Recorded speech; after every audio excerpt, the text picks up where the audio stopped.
로마서 그러면 모든 사람들이 한 목소리로 말하는 게 뭐예요? 어렵다.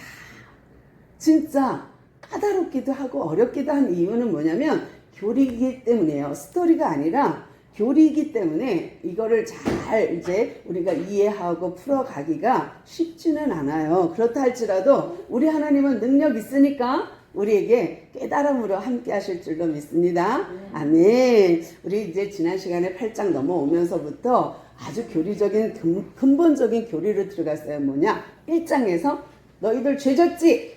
이방인. 2장에서 유대인도 죄졌죠? 그 다음에 3장에서 모든 사람이 죄를 범하였으며 하나님의 영광에 이르지 못합니다 하는 것이 로마서의 시작이에요. 그러면서 유대인의 죄에 대해서 너희들은 율법이 먼저냐 할례가 먼저냐 막 따지지 아니야. 믿음이 먼저야. 믿음 받고 할례 행했고 나중에 출애굽기에서 율법 받았지. 또 먼저는 믿음이야. 그래서 우리가 구약 때부터 지금까지 믿음으로 구원받았지 행위로 구원받지 않았어 라는 이야기를 지속적으로 하고 있어요. 그러면서 우리가 그렇게 할 수 있는 것은 뭐냐? 그리스도의 영이 임했기 때문이요. 하나님의 영이 우리 안에 있기 때문이지 이 율법 영, 옛 영, 옛 자, 그 율법의 영으로는 아니야 라는 거예요. 그러면서 이제 우리는 새 영, 새 법을 받았으므로 옛 영 율법은 이제 보완된 거예요. 그러니까 버리는 건 아니지만 우리가 갱신함으로 법이 새로워진 거예요. 그런데 이 새 법을 따라야 되는데 이 새 법을 따르는 것은 내 힘으로 불가능. 율법은 너무 완벽해. 그러나 탐심이라는 다른 건 다 행위지만 탐심으로부터 오는 죄성, 이 죄라는 놈이 나를 가만두질 않아.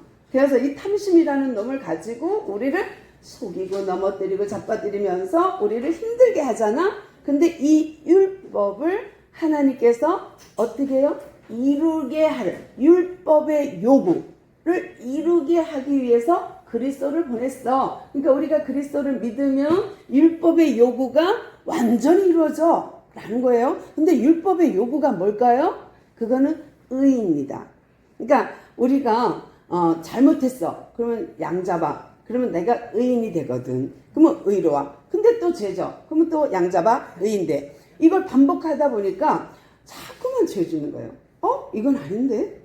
근데 왜 그러냐면 보이지 않는 영의 세계가 우리를 자꾸만 어떻게 해요? 정죄하면서 죄짓도록 한다는 걸 알았어요.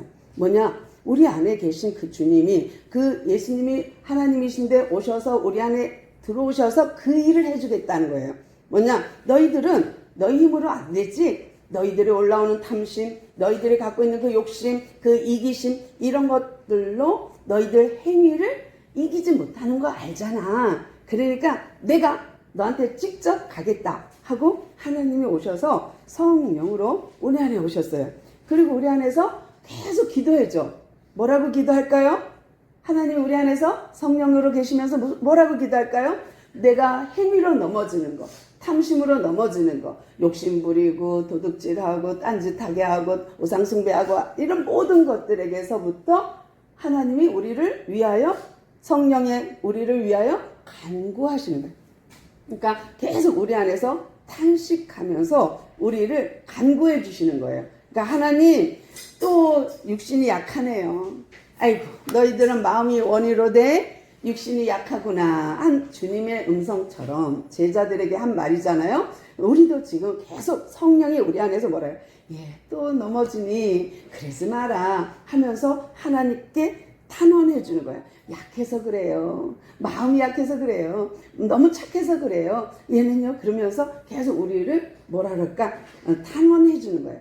보호해 주는 거예요. 그러니까 감탄사라 그러잖아요. 우리가 감탄사. 근데 하나님은 우리 안에 성령으로 계시면서 계속 탄식해. 아이고. 왜? 우리가 자꾸 넘어지니까. 우리 안에서 탄식함으로 우리 안에서 탄식하면서 하나님께 간구해 주시는 분이 누구냐? 성령님이십니다. 그러면서 육신으로서는 우리가 다 따를 수 없어. 근데 하나님의 영이 나를 그거를 감당할 수 있게 하셔. 그분이 하나님의 능력이야. 하나님으로는 할 수 있어 라는 얘기예요. 우리가 이제 거기까지 지난 시간에 봤다면 오늘은 이어서 봅니다. 이어서 보는 건 뭐냐면 그럼 그리스도 영, 하나님의 영, 성령이 내 안에서 탄식만 하고 간구만 하실까? 하고 보세요. 27절, 28절 봤고요. 오늘 이제 29절부터 이건 읽었는데요. 그런데 놀랍게도 이 하나님이 우리 안에 오셔서 간구하심으로 하나님과 나와의 연합을 이루어가는 거예요. 그러니까 하나님이 성령으로 내 안에 계시는데 하나님이 나와 이 가운데를 성령이 연합을 시켜주니까 곧 하나님의 영이 내 안에 오니까 나와 하나님과 연합되면서 뭐예요? 협력하여 선을 이루고 계시는 거예요. 우리가 지체들끼리도 협력하여 선을 이루죠. 너는 음악을 잘하니까, 넌 기도를 잘하니까, 너는 뭐를 잘하니까 이렇게 서로 지금 협력하고 있는 거예요. 그런데 그것만이 아니라 나와 하나님과의 관계에서도 마찬가지. 하나님과 나와의 관계를 성령님이 매개체가 되어주셔서 연합을 이루게 해주시는 거예요. 그러니까 이게 연합하여 협력하여 선을 이루는 거예요. 그러니까 놀랍죠? 그렇게 하나님이 연합하여 협력하여 선을 이루시고 계시는데요. 29절 그런 하나님이 뭐예요? 알고 계셔. 뭐를? 우리가 스스로는 하나님의 형상을 본받지 못해. 우리가 스스로는 하나님의 형상을 회복할 수 없어. 그래서 아시는 대로 하나님이 우리를 하나님 본받게 하나님의 형상을 회복할 수 있도록 우리 안에 오셔서 그 하나님의 영, 그 모든 사람들 중에 맏아들이 되게 하셨습니다 라는 거예요. 그러면서 우리가 모두 다 형제요 자매라 그러잖아요. 그런데 최고 맏형은 누구냐? 예수님이세요. 근데 이 맏형 대신 예수님으로 인하여서 우리가 형제요 자매가 된 거예요.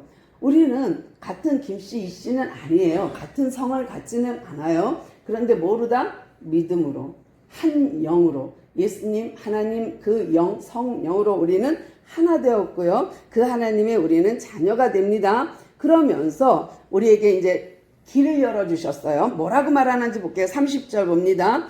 우리를 이미 태초로부터 정하셨어. 모태로부터 부르셨어. 그래서 우리를 정하신 우리를 또한 부르신 우리를 어떻게 해요?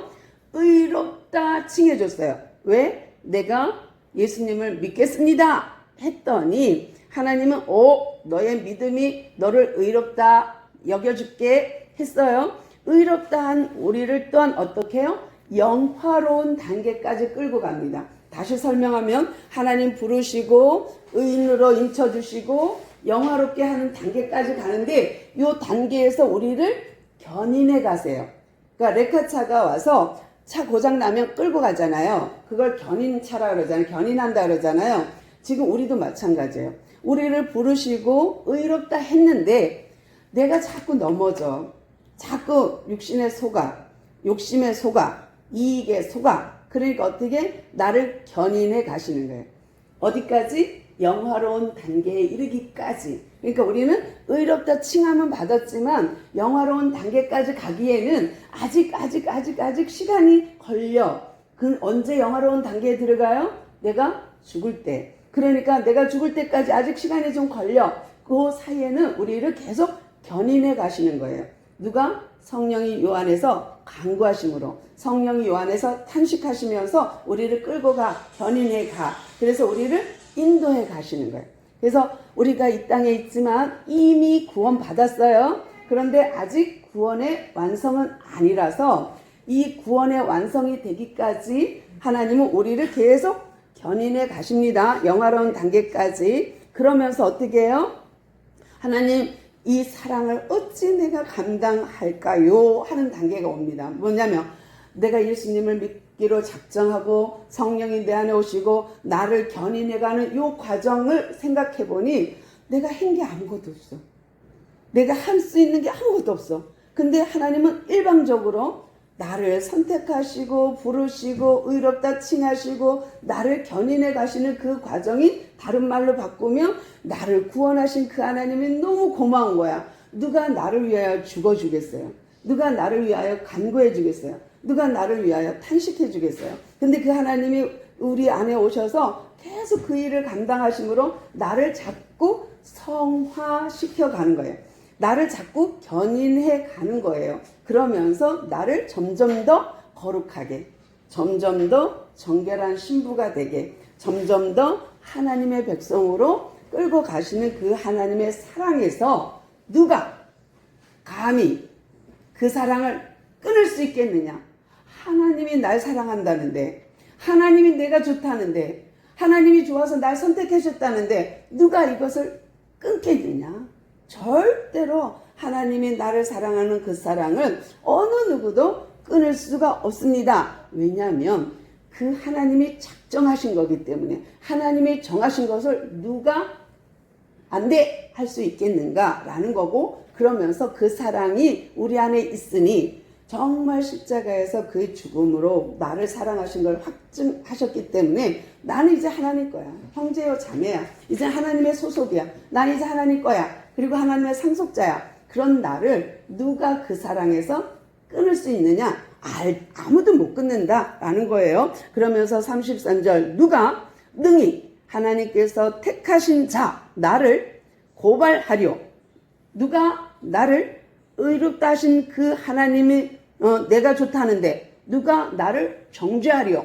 그러니까 쟤는 뭐 교회 다니는 애가 왜 저렇게 말도 그렇게 하냐, 쟤는 왜 저래, 교회도 막 가끔 빠지고, 그거에 대해서 자꾸 정죄함이 들어올 때마다 그래서 이렇게 나가셔야 돼요. 약간 뻔스럽게 그런데 어쩌라고 이렇게 나가야 돼요. 그래야 이겨내요. 사단이 속이질 않아요. 그러면서 하나님이 내가 좋다는데, 하나님이 날 사랑한다는데, 하나님이 나를 의롭다 했는데 누가 그 사랑에서 끊을 수 있겠습니까? 절대 누구도 정죄할 수 없습니다. 누구도 그 의롭다 하심을 막을 수 없습니다. 하면서 뭐라 그래요?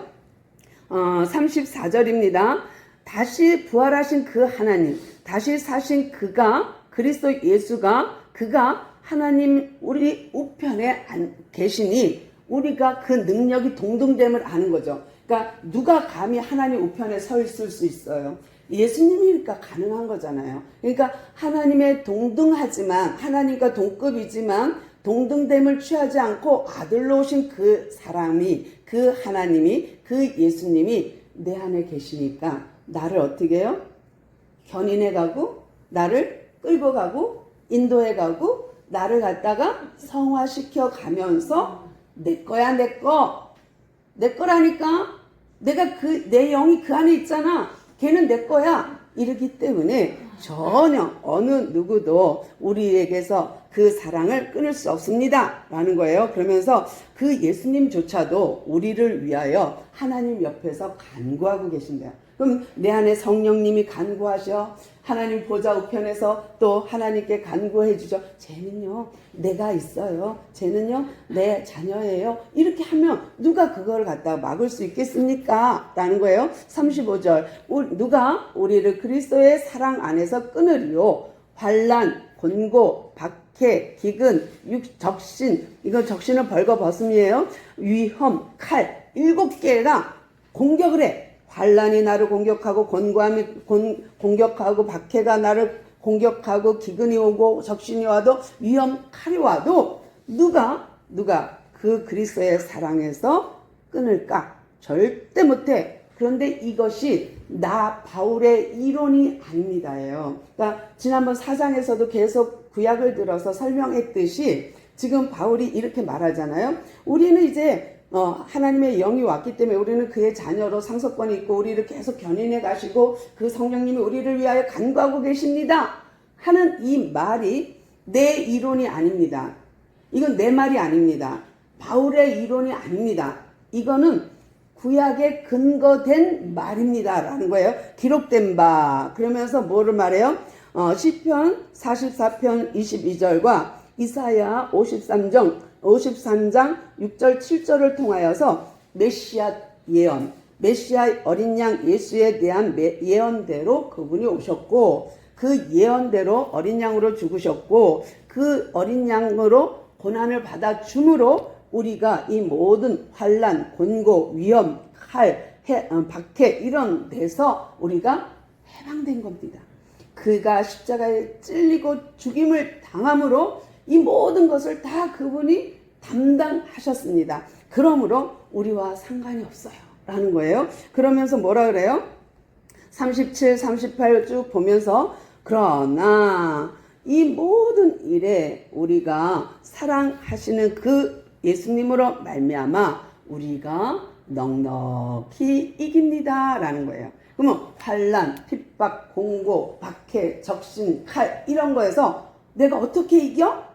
그분이 내 안에 계심으로 내가 넉넉히 이길 수 있어. 근데 넉넉히 이긴다라는 건 뭐냐면 한계를 넘어서 경계를 넘어선 사랑이야. 그러니까 하나님이 우리를 사랑하는 것은요, 경계를 넘어온 사랑이에요. 한계를 넘어온 사랑이에요. 그러니까 우리는 모두 다가 한계를 갖고 있어요. 인간은 육신을 갖고 있는 한 점프하는 것도 한계가 있고 뭐 뛰어넘는 것도 한계가 있잖아요. 근데 우리 그런 한계를 뛰어넘는 사랑으로 하나님이 우리에게 오셨기 때문에 넉넉함으로 이긴 거예요. 그러니까 경계를 넘은 사랑, 정말 한계가 없는 무한하신 하나님의 사랑이 나에게 들어오신 거예요. 그러니까 하나님이 왜 그렇게 해서야 돼? 아니 하나님이 뭐가 부족해서 그래야 돼? 뭐 때문에? 사랑 때문에. 사랑하니까 가능한 거예요. 그러니까 이게 그냥 야 네가 나한테 얼마 해 그럼 내가 너한테 할게 이거면 뭐 보응하고 서로 뭐 상계시키고 주거니 받거니 이런 차원이면 절대 안 되는 거예요. 우리가 목숨을 잃어버리면 그 다음에 어떤 사랑을 할 건데 안 되죠. 하나님만 가능한 거예요. 그러니까 하나님이 그 사랑의 한계를 뛰어넘은 무한한 사랑으로 한계가 없는 무한한 사랑으로 우리에게 다가오신 그 방법, 그 방법의 가장 큰 방법은 사랑이에요. 그러니까 날 사랑하사 십자가에 죽고 날 사랑하사 죽음을 이기시고 무덤에서 부활하셨어. 그 하나님의 그 사랑이 또 어디까지? 내 안에 오셔서 나와 동거동락하시고 나를 인도하시고 나를 위하여 탄원하시고 탄식하시고 나를 위하여 간구하고 계신다니까요. 근데 이 사랑을 받은 구원의 사랑, 얘는 내 거야 찜했어 내 거야 한 그 구원의 사랑을 받은 나를 누가 해할 수 있겠느냐? 누가 나를 정죄하고 그 사랑을 끊을 수 있겠느냐? 하나님이 날 사랑하는데 그 사랑 누가 끊어? 하나님이 내가 좋다는데 누가 그걸 막아? 이 소리입니다. 그러면서 내가 확신하노니 정말 또 한 번 멋지게 이론을 얘기합니다. 사망이나 생명이나 천사들이나 권세자들이나 현재일이나 장래일이나 능력이나 높음이나 깊음이나 어떤 것도 피조세계 몽땅 다 합쳐도 모든 것들을 다 해도 우리를 우리 주 예수 그리스도 안에 있는 하나님의 사랑에서 끊을 수 없으리라. 아멘.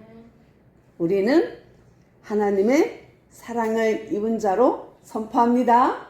우리는 하나님의 자녀임을 선포합니다. 우리는 하나님의 사랑을 끊을 수 없는 존재, 하나님의 사랑을 누구도 막을 수 없는 존재임을 선포합니다.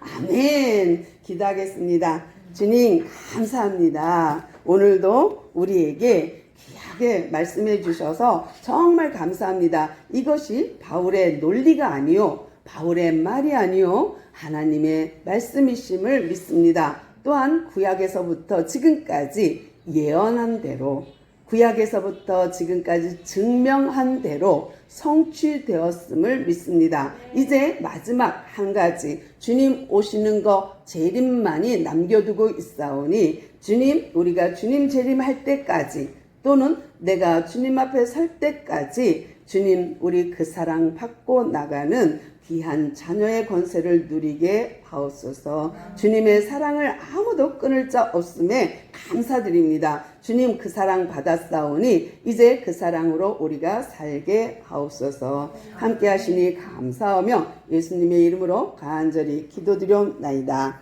아멘.